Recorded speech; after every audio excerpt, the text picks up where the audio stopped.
Nung paghatid niyo sa kanya sa kondo, bakit pa kayo nagpa-selfie, sir? For situational report, sir. Situational report para kanino? Para sabihin mission accomplished? Para po sa team leader namin, sir. Sa report niya, sir. Ah, ano naman ang naging reaction ni team leader nung pinadala yung selfie? Na yan, okay. Saan ka dito? Ikaw ata yung nasa left. Okay. Leftmost. Sige. Ano sabi ng team leader nung pinadala mong selfie? Hindi po ako yung nagpadala, Sino sir. padala? Kundi ang assistant team leader namin, sir. Siya po yung kumuha ng picture, sir. Nandiyan pala si assistant team leader. Ilan pala kayo naghatid? Tatlo po kami, Mr. Chair. Okay, team leader, ito yung sa taga-DOTR. Yung kasama po namin sa picture, Mr. Chair, is yung assistant team leader po namin. Okay, sino itong naka-uniforme ng DOTR, yung naka-black? Assistant team leader po namin si Sir Alvin Garcia. Andito pa si Sir Alvin Garcia. Sir Alvin, pwedeng umupo ka. And then let's put Sir Alvin Garcia under oath. Comsec, please.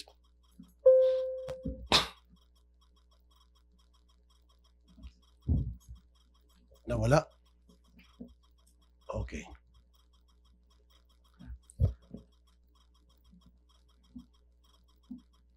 Excuse me, for those resource persons who just arrived, can you please stand and raise your right hand? Nag-oath na? Okay. Thank you po. Tapos na daw po nag-oath, sir. Okay. So, ikaw yung promotor sa pagpapaselfie dito kay De Vera. Ikaw yung nasa picture. Good morning po, Mr. Chair. Bali po kasi yung utos po sa amin ng team leader namin. Pag-arrive po namin sa bahay po ni Mr. De Vera, kumuha daw po kami ng picture na safe po nakarating kami at wala po na disgrasya, sir. Ayun po yung utos ng aming team leader, sir. At sino po yung team leader nyo? Si Mr. Almete po. Ayan. Mr. Ray Almoite, sir. Okay, nagpapasapasahan kayo. At least dito na tayo sa pinakadulo na. Team leader. Okay. Bakit mo inutusan ihatid yung si De Vera at pagkatapos nagpa-selfie pa kayo? Sir, good morning po, Mr. Chair. Ang picture po na pinakuha ko sa kanila para po sa incident report po namin na i-send po sa Viber ko ng group.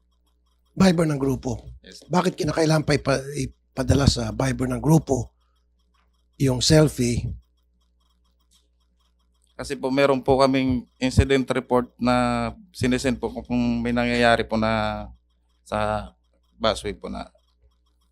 So, in short, ito ay para ipakita doon sa Viber group ninyo na okay na yung lasing, okay na yung nag-violate ng traffic law natin, safe na siya, huwag kayong maglala. So, parang ganun ang mensahe. Yes po, sir. Thank you. Hindi mo ba alam na pambabastos itong ginawa nyo? Pagpapapicture, pambabastos sa taong bayan. Almost every day, meron kayong pinapara dyan. Tinitikita nyo. May mga video pa nga na yung mga nakamotor, nagipaghabulan kayo, nagipagpatentero kayo, inihila-hila nyo pa yung motor, dinidipahan nyo pa. Kulang na lang na itayan yung buhay nyo para yung violator ay mahuli nyo lamang at matikitan. Nang gagalaiti kayo, nang gigigil kayo sa lahat ng mga dumadaan niya sa busway, which tama lang, trabaho niya yon. However, dito sa taong ito, he became the exception to the rule. And why is that? Mr. Chair, yung nangyari po kasi na yun, Mr. Chair, wala po kami panikit at that time, sir. Yung at that moment po, wala po kami panikit, naubos na po. Tapos po, yung may panikit lang po is yung MMDA po. Pagdating po namin doon, ay po tikita ng MMDA dahil po di daw po sila authorized manikit na sa busway. Ngayon, kami na po nagsabi sa MMDA na sila na po magtikit. Kasi po yung ticket po namin, yung TO po namin, ubos na po at that time, sir. Bakit naubos? Ilan ang natikita nyo at that time? Mr. Chair, nirenyo ko po yung panikit ko bago po magbagyo. Inabutan po ng bagyo siya kaya hindi po siya na kuha agad po sa LTO po. Kailan naubos yung panikit? So ibig sabihin, nag-duty kayo doon ng walang panikit? Bago po, kasi nagkaroon po ng suspension. No, di ba pag mag-duty kayo, dapat may panikit kayo. So useless pala yung pag-duty nyo doon na ang purpose ninyo manghuli and automatically manikit ng mga violators. So you were there without panikit. So useless yung presence ninyo doon. Nung time po, bago po yung bagyo, naubos na po siya, sir. Kaya hindi po agad na i-renew yung panikit ko kasi nabutan po ng kansila po ng pasok Kanino kayo kumukuha ng panikit? sa LTO po, sir. Okay. Ilang araw ba yung pagpo-process ng panikit?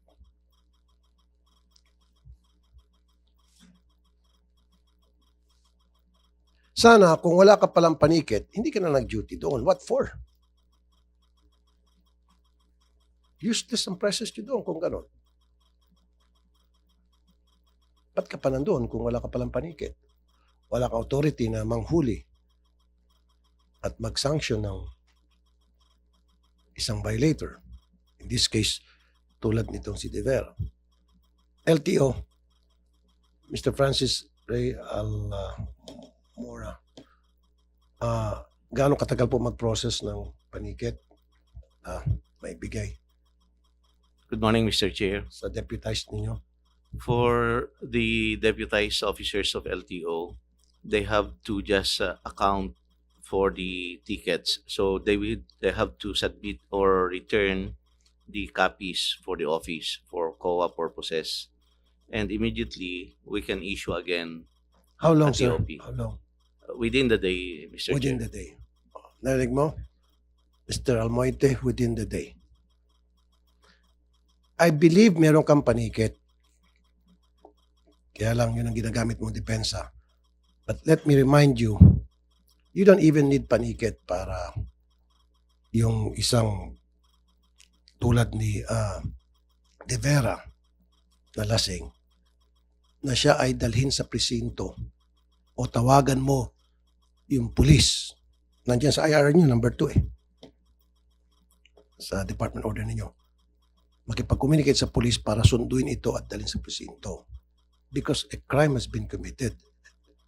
A law has been violated. Tama? Okay.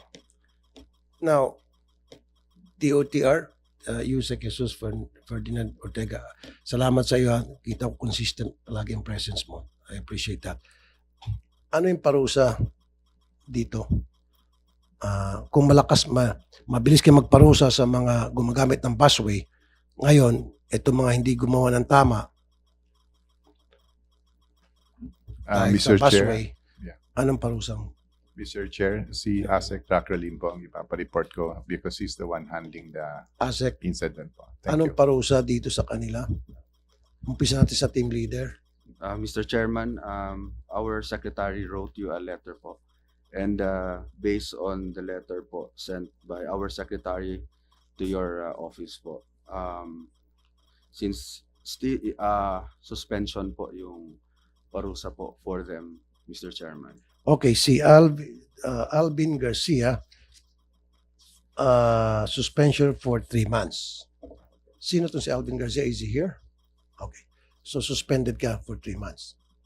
Okay, yan yung parusa sa'yo. Okay. And then si Michael Real Moite, suspension for 3 months. Okay. Si ASN Hassan admonition. Ibig sabihin, pinagsabihan lang, wag mo na ulitin yan. Why? Mr. Chair, based on the reports and the investigation that we got, sumunod lang po sila sa team leader po nila. Sinabihan sila ng team leader nila na mukhang nakainom to ensure that safe po, no, yung mga road users. Sila po yung nagtanong pa sila kung sino bang marunong mag-drive. And we found out ang marunong mag-drive si ASN Villaruz. So siya yung pinadrive po, Mr. To Mr. cut Chairman. it short, sumunod lang sila sa utos ng kanilang team leader. Yes, So pag sinabi ng team leader, lumundag ka sa 10th floor building, kailangan silang lumundag. hindi Sir. naman- Hindi naman po, Mr. Chairman. Alam nila na bawal yun. The fact na alam nila na bawal yun, yung pinapagawa sa kanila, they could have just said no. I think And why did they not that's the proper say it? that's the proper thing to do, Mr. Chairman. So When we therefore, asked them- meron dapat silang parusa. when we asked them po, Mr. Chairman, yun po ang sagot talaga nila that they honestly did not know po because even yung iba po they're not. Sir, Asek, alam nila na lasing kasi medyo nakainom. At alam nila hindi nila trabaho ang maghatid.